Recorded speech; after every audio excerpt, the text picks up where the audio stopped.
자, 오늘 본문의 말씀은 다니엘 2장으로 왔습니다. 다니엘 2장 1절에서부터 13절까지 있는 본문의 말씀인데, 이 말씀의 제목은 기이한 꿈으로 번민하는 느부갓네살. 이 말씀의 제목을 그렇게 잡았어요. 본문의 말씀 13절까지 있는 말씀 통해서 우리가 이제 대지를 세 개로 나눌 수가 있는데, 먼저 1절과 2절은 말 그대로 기이한 꿈을 꾼 느부갓네살이 모든 박사, 바벨론에 있는 모든 박사들을 다 부르게 되지요. 1절과 2절. 두 번째는 13절, 3절부터 11절까지 자신이 꾼 꿈과 그 해석을 내라고 명령을 합니다. 느부갓네살이 마치 어린아이가 떼를 쓰는 것처럼 꿈과 그 해석을 내라고 얘기를 하고 있어요. 마지막으로 이제 12절과 13절 옥신각신하다가 결국 진노한 느부갓네살이 모든 박사들을 다 죽이라고 명령을 하는 그런 본문의 말씀입니다. 첫 번째 대지로 와서 기이한 꿈을 꿨어요, 느부갓네살이. 그래서 모든 박사를 부르게 되는데 1절 보시게 되면 느부갓네살이 위에 있은 지 2년에 꿈을 꾸고 그로 인하여 마음이 번민하여 잠을 이루지 못한지라. 느부갓네살 왕이 된 지 2년에 이제 한 꿈을 꿨다라고 얘기를 시작을 하고 있습니다. 이 말씀은 1장의 후반부에 있는 말씀하고 연장선상에 있어요. 다니엘과 3명의 친구들이 뜻을 정해가지고 왕의 진며 포도주로 자신을 지키고 신앙을 지키고 그렇게 하려고 했을 때 하나님께서 그 모든 것을 보시고 결국 다니엘과 3명의 친구들이 바벨론의 모든 술사보다도 박사들보다도 10배나 모든 것을 다 깨달아서 알 수 있게 하셨다고 그랬지요. 그러고 난 다음에 다니엘은 특별히 이상과 몽종을 깨달아서 그 모든 것을 알게끔 했다라고 그랬어요. 1장 17절에서 그 말씀이 나오는데 17절 보시면 하나님이 이 네 소년에게 지식을 얻게 하신 모든 학문과 재주에 명철하게 하신 외에 다니엘은 또 이상과 몽조를 깨달아 알았더라. 요 말씀을 1장에서 하고 있는데 바로 2장이 와서 다니엘이 이상과 그리고 꿈을 해석하는 것이 어떠한 특별한 하나님의 은혜로 이루어졌는지 단적인 예를 오늘 본문의 말씀 2장에서 얘기하고 싶어서 요 얘기를 하고 시작하고 있는 거예요. 그러니까 꿈을 꿨는데 느부갓네살이 그 꿈 때문에 마음에 번민이 들어왔던 겁니다. 그 하반절에 있는 것처럼 그로 인하여 마음이 번민하여 잠을 이루지 못했다. 제가 어렸을 때는 저도 좀 꿈을 꾼 것 같은데 커서는 성인이 되어서는 거의 꿈을 꾸지 않은 것 같아요. 여러분들 요즘 잠 잘 주무시나요? 꿈을 꾼다는 것은 잠을 잘 이루지 못한다는 거예요. 자고 일어났는데 밤에 피곤해가지고 눈을 붙이고 잠을 잤는데 아침에 일어나니까 해가 떠 있다. 그건 잘 주무신 거예요. 그런데 꿈을 꾸고 이상하게 들쩍날쩍 했다는 건 잠을 편히 주무시지 못한다는 증거입니다. 자, 제가 꿈에 대해서 얘기를 했는데 오늘 본문에 나와 있는 느부갓네살도 하나님께서 특별히 이성과 봉조 그리고 하나님의 뜻을 이루기 위해서 특별히 느부갓네살 이방 왕이지만 하나님의 뜻을 알도록 하기 위해서 또 특별히 다니엘과 그리고 하나님이 어떠한 분인지를 증거하기 위해서 이방 왕이지만 이렇게 꿈을 꾸도록 허락을 하셨다고 하는 겁니다. 그러니까 그 꿈을 꾸고 느부갓네살이 보통 때 같으면 그냥 흘려 떠내다 보냈을 것인데 그런데 그 마음에 그 꿈을 보게 되면 꿈의 내용도 참 뒤에 가서 2장 후반부에 나오게 되는데 요상한 꿈이었어요. 진짜 큰 신상이 있고 막 그런 대목들이 나오잖아요. 그걸 보니까 예사 꿈이 아니라는 걸 왕이 직감적으로 안 거지요. 그래서 그 마음에 번민이 들어오고 이 일을 어떻게 해야 될 것인가. 꿈은 꾼 건 확실하다고요. 그런데 그 내용과 그 해석을 두고 왕으로서도 도저히 그걸 해석할 길이 없으니 그냥 번민할 수밖에 없었다는 얘기죠. 자, 그래서 자신의 힘으로는 그 꿈을 꾸긴 사실인데 해석할 능력이 없으니 자기들이 3년 동안 길렀던 그 모든 박사들과 거기에 있었던 술객들을 다 불러 모아가지고 옳거니 이 사람들한테 내가 그동안 많은 돈을 들여가지고 공부도 시키고 먹을 것도 주고 온갖 것을 다 배려를 해가지고 잘 가르쳤는데 이들에게 한번 물어봐야 되겠다 해가지고 2절 보시게 되면 거기에 있는 모든 사람들을 다 부르게 됩니다. 자, 2절 어느 분이 한번 읽어보세요. 2절이요.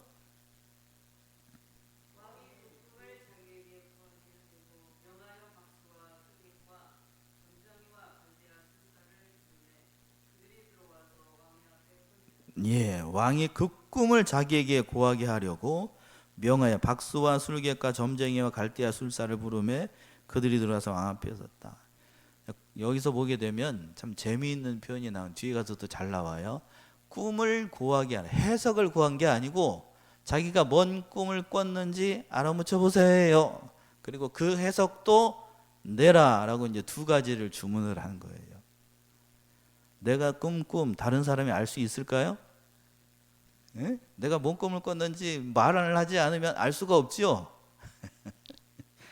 심통도 보통 심통이 아니죠. 예. 그러니까 여기서 보게 되면 해석을 여러 가지로 하는데 신학자들이, 목사님 강의서로 말씀 준비하면서 보니까 이 느부갓네살이 꾼 꿈의 내용을 하나도 몰랐다. 그 말은 맞는 것 같지 않고 뒤에 가서 보게 되면 그 다니엘이 왕이 꾼 꿈은 이러이러합니다. 그리고 그 해석은 이러이러합니다 얘기를 하니까 느부갓네살이 거기에 대해서 거짓말했다라고 하지 않은 것을 보게 되면 다니엘도 내가 꿈을 꿨고 그 대강의 내용은 알고 있었다고 하는 거예요. 그러니까 다니엘이 그 꿈을 얘기를 하니까 큰 신상이 있었습니다. 뭐는 어떻고 뭐는 어떻습니다 라고 얘기를 하니까 맞아, 내가 그런 꿈을 꿨지. 전혀 몰랐던 게 아니고 그 해석을 몰랐던 거예요. 그리고 그 내용, 거기에 담겨있는 의미를 몰랐기 때문에 이 느부갓네살이 고민할 수밖에 없었던 거지요. 그런데 이제 심통이 발동을 해가지고 이제 그 동안에 그 3년 동안에 온갖 것을 다 줘가지고, 그렇죠. 기숙사 생활, 요즘 말로 얘기한다라고 하면 기숙사 생활하고 온갖 것을 다 주고 장학금 주고 온갖 것을 다 해가지고 먹이고 살려고 했는데, 그러면 이제 내가 꾼 꿈 정도는 해석해야 된다. 그리고 또 당연히 내가 꾼 꿈 정도는 알아맞혀야 된다라고 생각을 했던 거죠. 예. 요즘 여기 제가 전주권에 가까이 오니까는 지금도 그렇습니까? 고등학교 중에서 제일 전라북도에서 제일 좋은 고등학교가 어디예요? 지금 중학교에서 고등학교 갈 때. 아직도 상산입니까? 예. 그래요? 예. 전국적으로 유명한 학교인가요? 아무튼 뭐 예. 제가 다닐 때도 제가 우리 교회 행정적인 일을 하면서 본의 아니게 여러분들 이렇게 저기 생년월일을 쓴 걸 보니까 저보다 위아래로 비슷비슷하더군요. 저랑 그러니까 대부분 생각이 비슷할 거고 학력도 비슷할 거라고 생각을 해서 말씀드리는데, 제가 다닐 때는 전주고, 그리고 그때는 이렇게 요 말이죠. 이렇게 된다고 해서 전주고 그리고 상산고 그랬죠. 뭐 조금 신흥고 그랬던 것 같은데, 아무튼 뭐 그 얘기를 하자는 게 아니고, 그것처럼 아주 유능하게 뽑고 해가지고 잘 길렀던 이 사람들이 자기가 꿈 정도는 알아맞혀야 되고, 그 꿈의 해석에 대해서도 아주 명쾌하게 이렇게 얘기를 해야 될 수 있어야 된다, 이렇게 생각을 해가지고 그동안에 자기가 길렀던 박수와 술객과 점장이들을 다 불러 모아가지고 그 앞에 섰습니다. 그래서 그 꿈에 대해서, 자기가 꾼 꿈에 대해서 정확하게 한번 얘기를 해보라라고 이제 3절부터 11절까지가 느부갓네살 왕하고 거기서 길렀던 술객들하고 술사들하고 옥신각신하는 거예요.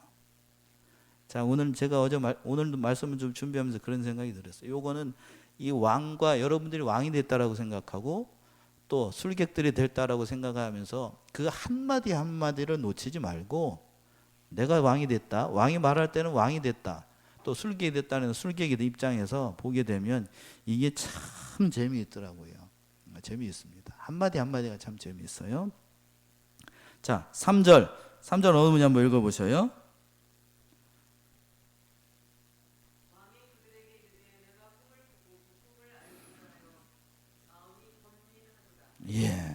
술객들이 왔어요. 그러니까 모든 여기 아마 다니엘과 세 명의 친구들은 오지 않은 것으로 보여요. 정황상으로 봤을 때에. 근데 이제 거기 있는 사람들이 다 오니까 오자마자 통상적으로 오게 되면 제가 이제 말씀을 전하기 전에 3일 동안 평안하셨지요. 형식적인 인사라도 하잖아요. 근데 여기서 보게 되면 왕은 그 술객들, 그 박사들을 보면서 그렇게 왕 앞에 인사하지도 않아요. 그들한테 뭐 잘 있었느냐, 그동안 평안했느냐 이런 말 하는 게 좀 참 통상적인 예인데, 여기서 보게 되면 왕이 그들에게 이르되 내가 꿈을 꾸었고 그 꿈을 알고자 하여 마음이 번민했다. 이 얘기인 즉슨 그 한밤 동안 이 자기가 꾼 꿈 때문에 제정신이 아니었다는 거예요.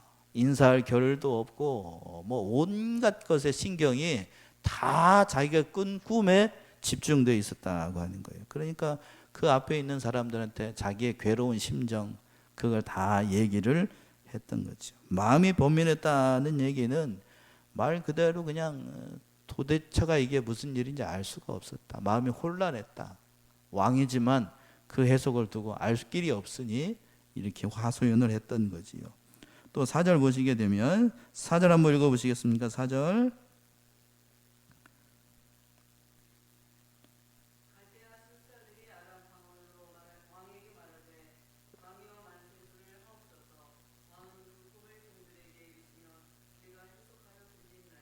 삼절을 보시게 되면 3절은 느부갓네살 왕이 얘기를 한 거고, 그 마음이 얼마나 괴로웠는지 그걸 우리가 짐작을 할 수 있고, 꿈을 꿨는데 내가 도대체가 이게 뭔지 모르겠다 그렇게 얘기를 했더니 4절에서 보시게 되면 갈대아 술사들이 얘기를 하는 거예요. 아람 방언으로 왕에게 말하되 왕이여 만세수로 하옵소서. 그러면서 왕은 그 꿈을 종들에게 이르시면 우리가 해석하여 드리겠습니다. 이렇게 얘기를 했어요.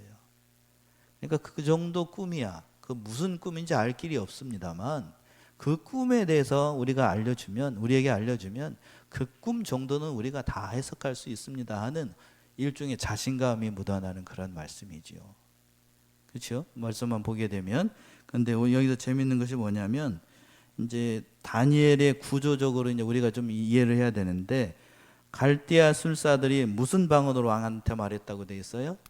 아람 방언으로 말했다라고 되어 있는데, 구약 성경은 거의가 다 히브리 말로 되어 있습니다.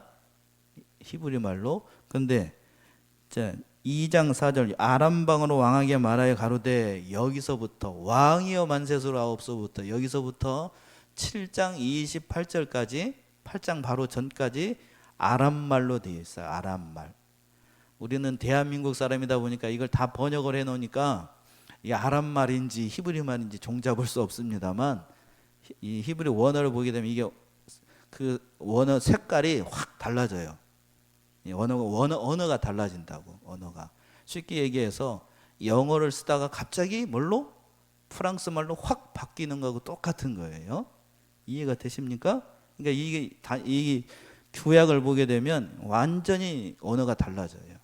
이렇게 하는 이유가 뭐냐면, 그때 당시에 다니엘이 그 공부를 잘했다고 그랬잖아요. 3년간 하면서 수석이 누구였다고요? 다니엘이 있어요. 다니엘. 그리고 아람말뿐만 아니라 히브리에도 정통을 했고, 앞에서 그랬죠. 이상과 몽조를 깨달아 아는 것까지 뛰어났던 사람이 다니엘이에요. 그렇다라고 하면 이 2장 4절 이하에서부터 7장 28절까지 보게 되면 다니엘서에서 가장 핵심적인 부분들이 2장 4절 이하에 나오게 돼요. 즉 신상을 꾼 꿈이 아람말로 되어 있다고. 그리고 3장에서 보게 되면 다니엘과 3명의 친구들이 풀무불에 들어가는 것이 뭘로 되어 있다고요? 아람말로 되어 있어. 그리고 다니엘 6장에서 다니엘이 어디에 들어가는 거? 사자굴에 들어가는 것이 뭘로 되어 있다고요? 아람말로 되어 있어. 이렇게 되어 있는 이유가 뭘까요? 이 다니엘을 보다가 아람말에 정통하는 사람이 앞뒤에는 히브리 말로 되어 있는데, 여기서부터는 아람말로 딱 되어 있으면 아람말에 정통한 사람들이 이걸 보게 되면 그때에 이런 일이 있었다는 것을 알게 되겠지요. 그러니까 복음을 전하기 위해서 2장 4절 이하에서 보게 되면 그 신상의 것이 뜨인 돌이 나오게 돼요. 뜨인 돌. 그 뜨인 돌이 누구를 상징을 하죠? 다니엘을 처음 저한테 배우는 것처럼 뜨인 돌은 누구를 상징하냐면 장차 오실 예수 그리스도를 상징하는 복음을 얘기를 한다고. 복음. 그 복음에 관련되는 내용이 무슨 말로 되어 있다고요? 아람말로 되어 있어요. 그리고 다니엘의 세 명의 친구들이 뭐에 들어가는 것? 풀무불에 들어가는 것이 아람말로 되어 있어요. 그리고 중요한 사건만 지금 제가 얘기하라는 거예요. 다니엘이 사자굴에 들어가는 것이 아람말로 되어 있어요. 이 일은 다니엘이 실제로 그걸 보고 역사적인 사실을 기록하고 있다는 거예요. 꾸며낸 이야기가 아니고 소설이 아니라 내가 그걸 현장에서 보고 자신이 경험했던, 그리고 다니엘의 세 명의 친구들이 직접 경험했던 것을 아람말로 쓴 거예요. 오늘 본문에 등장하고 있는 이 일도, 꿈을 해석하는 이 모든 일들도 이 다니엘이 다 듣고 이걸 기록을 하고 있다는 거예요. 아람말로. 그 왕과 술객들이 얘기하는 그 모든 내용, 옥신각신하는 그 모든 내용들을 지금 이렇게 기록하고 있다는 겁니다. 그러니까 그 말을 하니까 본문 돌아와서 5절 보시게 되면 왕이 또 갈대아 술사들에게 이렇게 얘기를 하는 거예요. 5절 보시게 되면 5절 읽어보세요.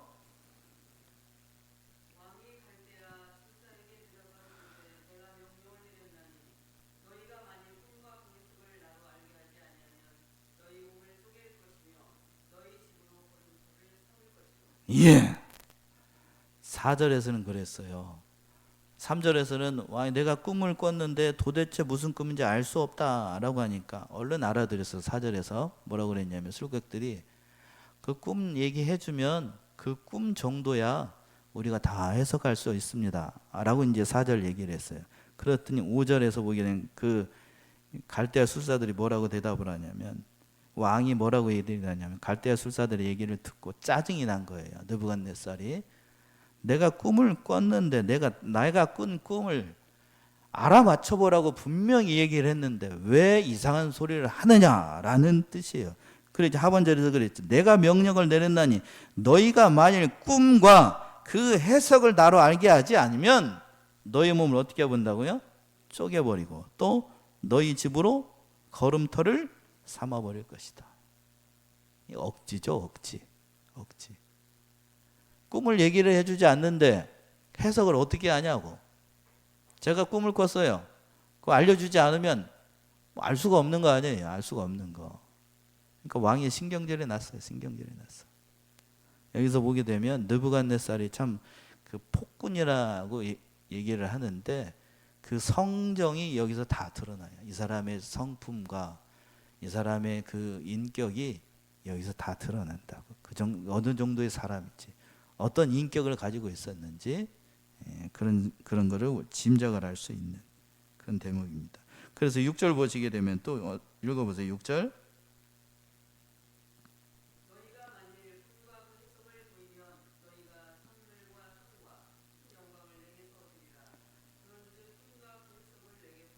예.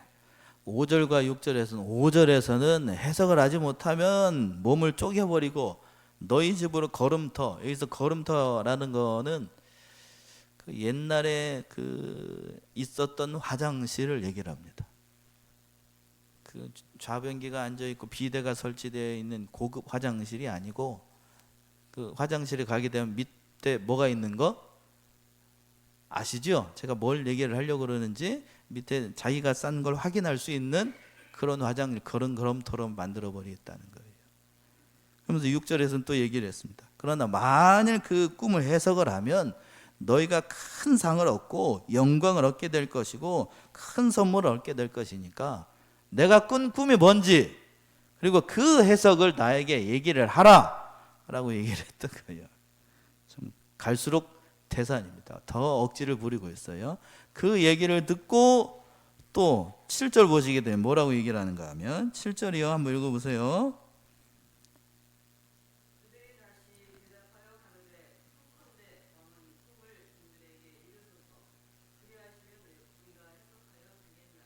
예, 이제 심각하다는 사실.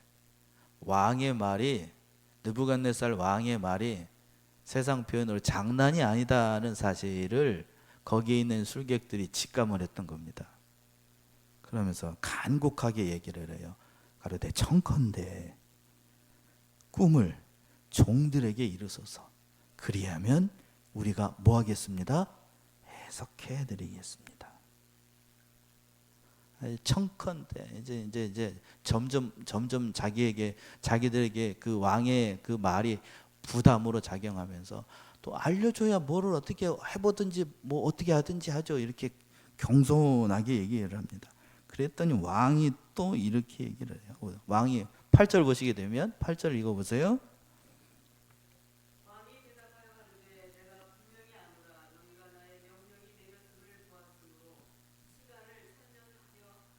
예, 이제 신경질이 머리끝까지 나기 시작을 하는 거예요. 8절 보시게 돼요. 왕이 대답하여 가로되 내가 분명히 아노라. 뭘 안다는 거예요? 너희가 나의 명령을 내렸음을 보았으므로 시간을 천연하려 함이라. 개정판 한번 읽어보시겠습니까? 8절 개정판은 뭐라고 되어 있나요? 개정판 8절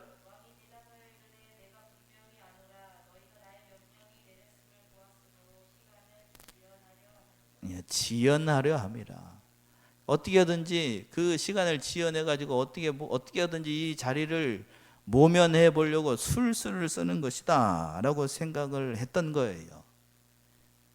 그러니까 이 느부갓네살은 자신들이 그 3년 동안 길렀던 이 술객들이 무능하고 참 거짓으로 그런 거 모든 것을 하는 그런 사람으로 이제 점점 확신이 들어가는 거예요.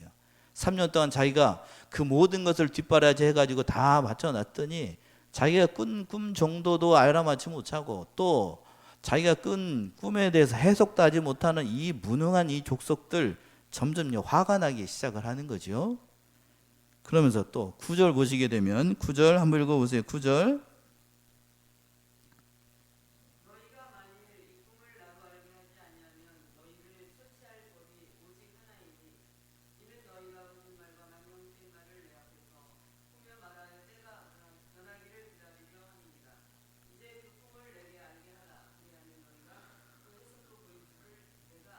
예.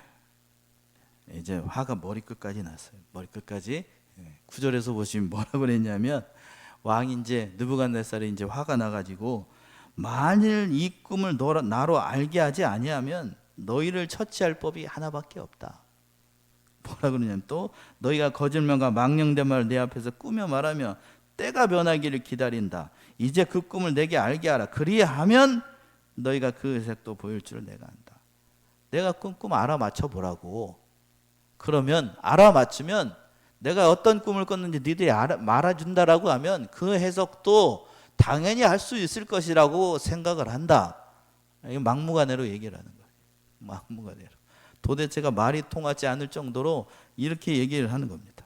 그렇게 얘기를 하니까 그 모든 사실을 듣고 있었던 갈대아 술사들이 이제 완전히 돌이킬 수 없다는 것. 왕이 도대체가 이게 고집불통으로 나아가고 있으니까 자기들로서는 이 꿈을 알아맞출 수도 없고 얘기를 해주지가 않으니까 해석도 당연히 할 수가 없는 거겠지요.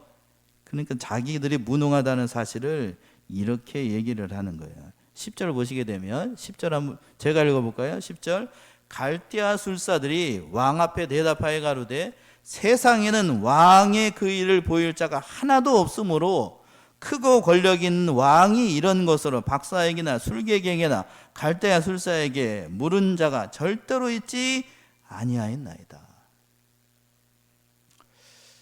이 말을 보게 되면 이제 자기들로서는 왕이 꾼 꿈을 알아맞출 수도 없고 말하지가 않으니까 자기들도 궁지에 몰린 거예요.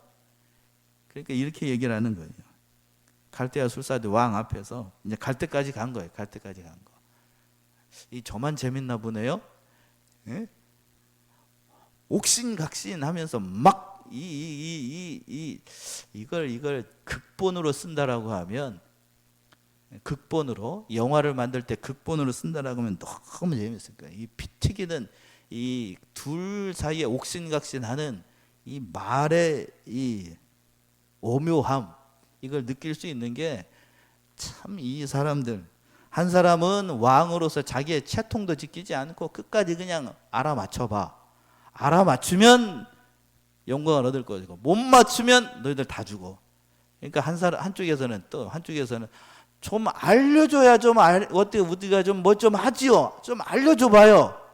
알려주라니까. 그러면서 마지막에 코너에 몰려가지고 10절 얘기를 하는 거예요.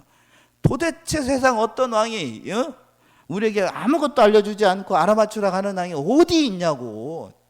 세상 말로 땡깡 그만 부리고 좀 제발 좀 알려주세요. 알려주면 우리가 해석 좀 하겠습니다. 이렇게 얘기를 하는 거라고요.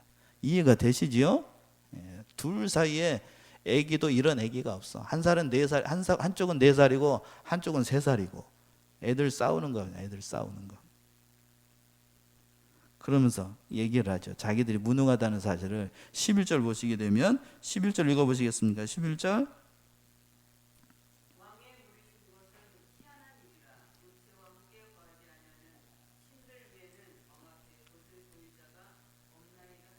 이제 본론이 나오게 되는 거예요. 그러면서 자기들이 무능하다는 사실, 그리고 누가 그 꿈을 해석할 수 있는지를 자기들이 자기 입으로 얘기를 합니다. 뭐라고 그랬냐면 11절 왕의 물으신 것은 희한한 일이라. 그러면서 육체와 함께 고하지 않은 신들 외에는 왕 앞에 그것을 보일 자가 없나이다 한지라. 이렇게 얘기를 했어요. 개정판 한번 읽어보시겠습니까? 11절 개정판.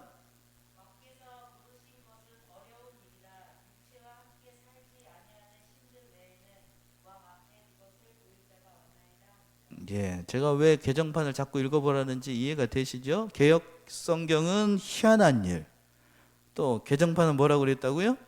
어려운 일. 자기들한테는 어렵죠. 자기들은 알 수가 없으니 왕이 얘기해주면, 이야기해주지 않으면 무슨 꿈을 꿨는지 알 수가 없잖아요. 그 어려운 일이라고 한 거고. 개정판 번역이 저는 좀 별로 그런 것 같고 옛날 개역 성경 번역이 훨씬 좋은 것 같아요. 왕이 꾼 꿈 무슨 꿈이라고요? 희한한 꿈. 아무도 알 수 없는 희한한 꿈이라고. 그러면서 뭐라고 그랬냐면 육체와 함께 거하지 않은 신.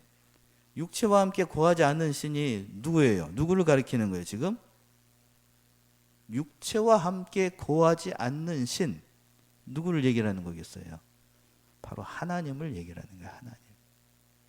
하나님이 아니면 이거는 도대체가 해석을 할 수 없습니다. 자기들 스스로 지금 하나님 믿지 않는 사람들이 하나님이 아니면, 여호와 하나님이 아니면 이건 해결할 수 없습니다. 쉽게 얘기해서 다니엘과 3명의 친구들이 아니면 이걸 해결할 방법이 없다라고 지금 자기들 스스로 신앙 고백하는 거예요.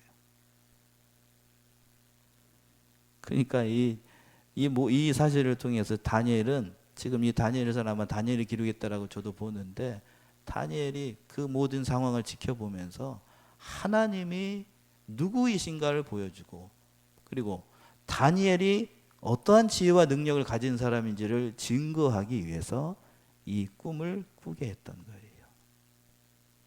지금 그래서 그 사람들이 어떤 사람인지, 하나님이 아니면 모든 것을 알 수 없는, 하나님이 아니고서는 그 지혜를 알 수 없는 아주 기가 막힌 상황을 하나님께서 만드셨던 거예요. 자, 한 군데만 찾아볼까요? 로마서 11장을 한번 가보세요. 로마서 11장 33절에서부터 34절, 사도 바울이 이렇게 얘기했습니다. 로마서 11장 33절에서부터 34절.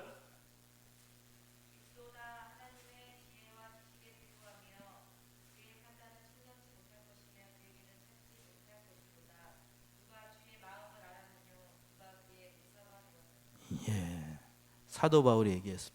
깊도다 하나님의 지혜와 지식에 부유함이요 그의 판단은 측량치 못할 것이며 그의 길은 찾지 못할 것이라. 누가 주의 마음을 알았느냐? 누가 그의 모사가 되었느냐? 아무도 하나님을 알 수 없어요. 하나님이 아니고서는 도대체가 이런 일을 할 수도 없고, 하나님의 지혜와 지식을 갖지 않는 사람이라고 하면 그 꿈을 알아맞힐 수도 없고 당연히 그 해석도 알 수 없습니다. 거기에 있는 술사들이 바로 하나님을 증거하게 됐던 거예요. 참 오묘하죠. 오묘해. 그 얘기를 듣고 기뻐해야 될 것인데 느부갓네살은 이제 세상 말로 얘기하는데 뭐가 벗겨져 버렸어요. 뚜껑이 벗어져. 그래서 마지막 12절과 13절에서 보시게 되면 다 죽이라. 이 사람 이 인간들 다 쓸데없다. 12절이죠. 12절 한번 보시면 12절.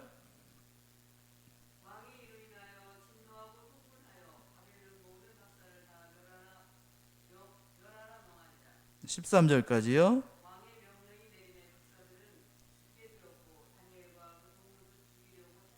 예. 그래서 이 추상과 같은 왕의 명령이 내려지게 된 거예요. 오늘은 2장에 있었던 그 사건의 서론에 해당을 하는 거예요. 느부갓네살 왕이 장차했을 그 하나님의 일 가운데 그 모든 것을 꿈으로 꾸게 되었고, 둘 사이에 왕과 그 술사들과 옥신각신하는 3살짜리 아이들이 서로 싸우는 것처럼 비스무리한 이런 옥신각신하는 그런 상황을 통해서 누가 그 꿈을 꾸게 했고 그 해석을 어떤 사람이 할 수 있는지를 스스로 고백하게 했고, 그 위기의 순간에 이제 다음 주에 살펴보게 되겠습니다만 누가 짠 하고 등장을 하냐면, 누가 우리의 주인공? 다니엘이 등장을 합니다. 다니엘이 등장을 해서 그 꿈이 무엇이고 그 꿈을 알게 하시는 분이 누구인지를 다니엘을 통해서 또 증거하게 되는 거예요. 위기의 순간에 빛을 발했던 이 다니엘의 모습을 보면서 하나님께서 그 모든 배후에서 역사하신다는 사실을 깨달아서 참으로 하나님의 일을 기이하게 해석을 했던 다니엘과 같은 신앙으로 세상을 이기고 또 세wak과 싸워서 승리하는 저와 여러분들이 다 되시기를 바랍니다. 기도하겠습니다.